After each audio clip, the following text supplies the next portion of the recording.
আজি আমি chilli chicken বনাম। এই মুনুৱে কাটা ধুনীয়া ধুনীয়াকৈ পিচকেইটা কৰি লৈছে। এয়া এনেদৰে কাটিছে। বহুত ডাঙৰ ডাঙৰ পিচ হ'লে খাই ভাল নালাগে, অলপ সৰু সৰু হ'লে মছলাটো ভালকৈ সোমায়। সেইকাৰণে প্ৰথমতে এনেকৈ চিকেনখিনি কাটি লৈছে। এইখিনি সৰু সৰুকৈ পিচ কৰি ল'লোঁ অলপ। এতিয়া এইখিনি ভালকৈ ধুই ল'ম। গোটেইখিনি ধুই কৰি মই মেৰিনেট কৰিম, আপোনালোকক দেখুৱাই যাম। মেৰিনেট কৰিম। ইয়াত প্ৰথমতে এইটো চিলি ভিনেগাৰ এইটো দিম। ভিনেগাৰটো দিলে মানে চিকেনটো খুব সফ্ট হৈ যায়। আৰু এইটো হ'ল সয়া চচ। চিলি চিকেনত সয়া চচ লাগেই। আৰু এয়া ইয়াত সয়া চচ দিলোঁ। এইখিনি সয়া চচ দিলোঁ অলপ। তাৰপিছত ইয়াত অকণমান নিমখ দি থ'ম। নিমখটো দিলে মানে নিমখটো সোমাই থাকে ভিতৰত মেৰিনেট কৰোঁতে। পিছত মই আকৌ অকণমান দিম, কিন্তু এতিয়া মেৰিনেট কৰোঁতে অকণমান নিমখ দিম। নিমখ দি পেলাই তাতে সয়া চচ, কৰ্ণফ্ল'ৰ আৰু কৰ্ণফ্ল'ৰ পিছতো আমি কৰ্ণফ্ল'ৰ দিম। কৰ্ণফ্ল'ৰটোতো আৰু চিলি চিকেনত কৰ্ণফ্ল'ৰটো লাগেই। সয়া চচ আৰু কৰ্ণফ্ল'ৰ মেইন হয়। এতিয়া এনেকৈ দিম। দি পেলাই মই অলপ সানি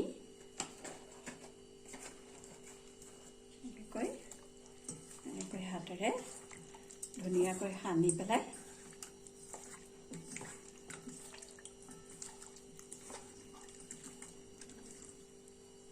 ইয়াতে আৰু অকণমান কৰ্ণফ্ল'ৰ দি দিওঁ। ফ্ৰাই কৰিব সময়ত আকৌ অলপ কৰ্ণফ্ল'ৰ দিয়ে ল'ম, তেতিয়া মানে ক্ৰাঞ্চি ক্ৰাঞ্চি হ'ব। এতিয়া অলপ এনেকৈ দি 3 ঘণ্টামান মেৰিনেট কৰি থৈ দিম। যিমান টাইম মেৰিনেট কৰি থয় সিমানেই ভাল হয়। তথাপি আৰু আমি সোনকালেই মানে ডিনাৰটো কৰোঁ, গতিকে এনেকৈ এখন কভাৰ দি পেলাই এতিয়া এইখিনি চিকেনখিনি মেৰিনেট কৰি থোৱা ফ্ৰিজত থৈ দিছিলোঁ। এতিয়া ফ্ৰিজৰ পৰা উলিয়ালোঁ। উলিয়াই এইখিনি এতিয়া এয়া কেৰাহী ৰিফাইন দিছোঁ। ইয়াতে ফ্ৰাই কৰিম। এইখিনি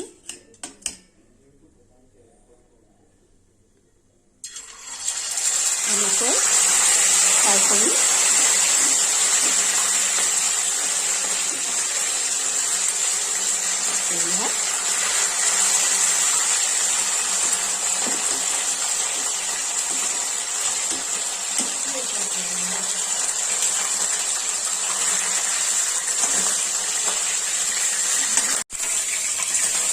এতিয়া চিকেনখিনি এয়া এনেকৈ কেৰাহীত ৰিফাইন দিলোঁ। ৰিফাইন দি এনেকৈ গেছটো অলপ কমাই দিব লাগিব। চিমত লৈ পেলাই লাহে লাহে এইখিনি সুন্দৰকৈ একদম ৰঙা হোৱাকৈ ফ্ৰাই কৰিব লাগিব। এয়া চিকেনখিনি ড্ৰাই ফ্ৰাই কৰি ল'লোঁ। এয়া এনেকৈ মানে ধুনীয়াকৈ ফ্ৰাই কৰি এনেকৈ কাঢ়ি ল'লোঁ। এইখিনি চিকেনখিনি এইখিনি কাঢ়ি ল'লোঁ, গোটেইখিনি ডিপ ফ্ৰাই কৰি। এয়া আপোনালোকে দেখিছে। এতিয়া ইয়াতে মই কাটি থৈছোঁ পিঁয়াজ আৰু এইফালে এয়া কেপচিকাম।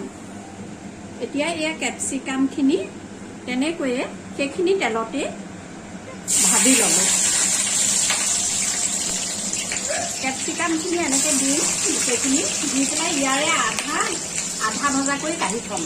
আৰু সেইটো কি কাৰণে কাঢ়ি থৈছোঁ মই আপোনালোকক পিছত দেখুৱাম। কেপচিকামখিনি মই এনেকৈ তেলত এনেকৈ ভাজি লৈছোঁ। ইয়াৰে মই 2টা ভাগ কৰিম। এভাগ মই ভালকৈ মানে ফ্ৰাই কৰিম আৰু এভাগ মই আধা ভজা কৰি কাঢ়ি থ'ম। আৰু সেইখিনি কিয় কাঢ়ি থৈছোঁ আপোনালোকক মই দেখুৱাম। কেপচিকামখিনি ইয়াৰ পৰা উলিয়াই থ'লোঁ আৰু সেইখিনি তেলতে আচলতে চিলি চিকেন বনাবলৈ বহুত তেলৰ দৰকাৰ নাই, একদম কম তেলতে হৈ যায়। মই মাংসখিনি যেতিয়া ফ্ৰাই কৰিছিলোঁ সেইখিনি তেলে সেইখিনি তেলতে মই কেপচিকামখিনি কৰিলোঁ। আৰু এয়া আপোনালোকে দেখিছে ডাঙৰ ডাঙৰকৈ মই পিঁয়াজখিনি কাটি লৈছিলোঁ। এনেকৈ ভাঙি ল'লে বেছি ভাল হয়, কিন্তু তেলত দি দিলেও সেইখিনি নিজেই ভাগ খাই যাব।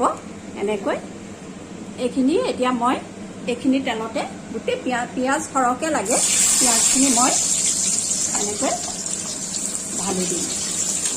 গোটেইখিনি ঢালি দিয়াৰ পিছত এই ডাঙৰ ডাঙৰকৈ কাটি লোৱা পিঁয়াজখিনি নিজে নিজে মানে এটা এটা পাহ কৰি তেলত ভাজ খাই পেলাই এৰাই যাব। এয়া চাওক মই এনেকৈ পিঁয়াজখিনি সেইখিনি তেলতে দি দিলোঁ। এতিয়া এনেকৈ ভাজি পেলাই পিঁয়াজখিনি ৰঙচুৱা হোৱালৈকে এনেকৈ ভাজিব লাগিব। আৰু ভাজি থাকোঁতে এনেকৈ হেতাৰে অলপ অলপ কৰি দিলে পিঁয়াজৰ পাহবিলাক খোল খাই যাব। এয়া পিঁয়াজখিনি এনেকৈ ভাজি ভাজি এনেকুৱা ৰং কৰিছোঁ। এইটো আচলতে একেবাৰে ৰঙা নহয়, যিহেতু আমি মাষ্টাৰ্ড অইল দিয়া নাই, ৰিফাইনত কৰিছোঁ। ৰিফাইনত এনেকৈ অকণ বগাই হৈ থাকে। তাৰপিছত মই মেৰিনেট কৰোঁতে নিমখ দিছিলোঁ এই চিকেনখিনি, তথাপি মই এতিয়া অকণমান নিমখ দি দিছোঁ। এনেকৈ অলপ নিমখ দিলোঁ, ইয়াতে হালধি নিদিয়ে। এনেকুৱা পেকেট চচ আছিলে, মই ভাবিলোঁ এইখিনিকে আজি ইউটিলাইজ কৰোঁ, গতিকে এনেকুৱা পেকেট চচখিনিকে এনেকৈ দি দিছোঁ। আপোনালোকে এনেকৈ চচ মানে জোখত দি দিব লাগিব। মই 5টা পেকেট লৈছোঁ, ইয়াত চচ দিব লাগিব। চচৰ পেকেট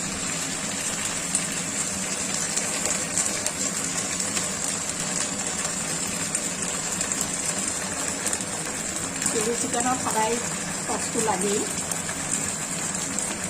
চচ নহয়।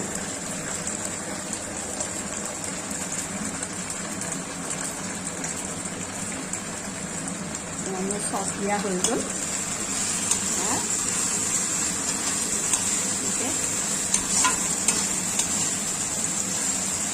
ফ্ৰাই কৰিছোঁ।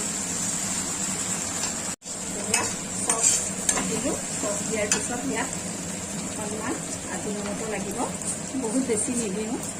এয়া এনেকৈ অকণমান আজিনমটো দিলোঁ। আজিনমটো দিলে টেষ্টটো অকণমান চাইনিজ টাইপৰ আহে। তাৰপিছতে এয়া জলকীয়া গুড়া, বেলেগ মছলা ইয়াত দিব নালাগে, জ্বলাটো হ'বৰ কাৰণে অলপ জলকীয়া গুড়া দিলে। যোনে যিমান জোখত জ্বলাটো ভাল পায় সিমান জোখত আপোনালোকে জ্বলাটো দিব। এয়া জলকীয়া গুড়াটোৰ গোন্ধটো যাবৰ কাৰণে ভাজিব লাগিব অলপ। আৰু এইখিনি কৰি থাকোঁতে আপোনালোকে অকল আদাৰ ৰসটো উলিয়াই ল'ব। আদাটো থেতালি তাৰ ৰসটো উলিয়াই ল'ব, নহৰু দিব নালাগে। আদাৰ ৰসটো ইয়াতে এনেকৈ গোটেইখিনি দি দিব। দি পেলাই এইটো গেছটো অলপ বঢ়াই পেলাই আপোনালোকে এইটো এটা পাগ আহিবৰ কাৰণে এনেকৈ পাগ আহিবৰ কাৰণে এয়া পানী মছলাটো এতিয়া আপোনালোকে দেখা পাইছে। এনেকুৱা হোৱাৰ পিছত চিকেনখিনি লাহেকৈ ইয়াতে ঢালি দিয়ক। ইয়াত পানী দিব নালাগে, চিকেনখিনি ঢালি দি এনেকৈ একদম কম জুই চিমত এনেকৈ চিকেনখিনিত যাতে মছলাটো সোমায়। এনেও সেইখিনি আমি ফ্ৰাই কৰি লওঁতে সিজিয়ে গৈছে। কম জুই আপোনালোকে এনেকৈ কৰি অকণমান ঢাকনা দিলেও ভাল, তেতিয়া মছলাটো মাংসৰ ভিতৰত সুন্দৰকৈ সোমাই যাব। কেপচিকামখিনি ঢালি দিলোঁ, ফ্ৰাই কৰি থোৱা কেপচিকামখিনি দি দিলোঁ। দি পেলাই মই একদম গৰম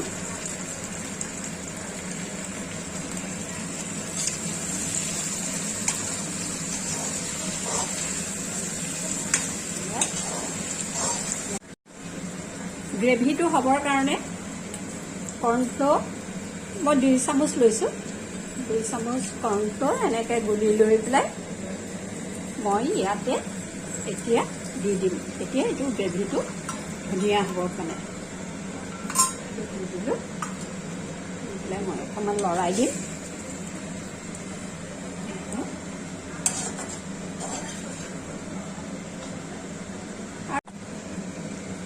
আৰু 2 মিনিটমান দিয়াৰ পিছতে আমাৰ মানে এইটো হৈ যাব আৰু এতিয়া আপোনালোকে দেখিলে মই কৈছিলোঁ যে এক্সট্ৰাকৈ আধা ফ্ৰাই কৰাকৈ মই কেপচিকামৰ কেইপিচমান উঠাই থৈছিলোঁ, সেইখিনি এতিয়া ইয়াতে এয়া দি দিলোঁ। তেতিয়া মানে কি হয়, কেঁচা কেঁচা হৈ থাকে সেইটো, আৰু বাকীখিনিতো গলি যায়।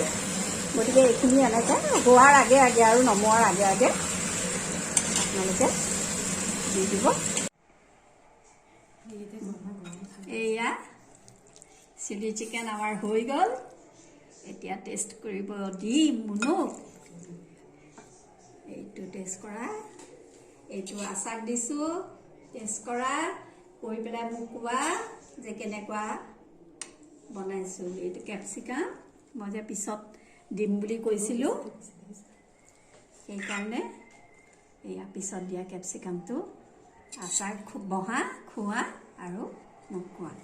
আৰু এয়া আমাৰ চুনুৰ কাৰণে, চুনু আকৌ নিৰামিষ ভুজি যে, গতিকে তাইৰ কাৰণে এইটো আলু আৰু টমেটো দি অলপ মছলা দি পেলাই তাই আৰু খুব মছলা খাই ভাল পায়।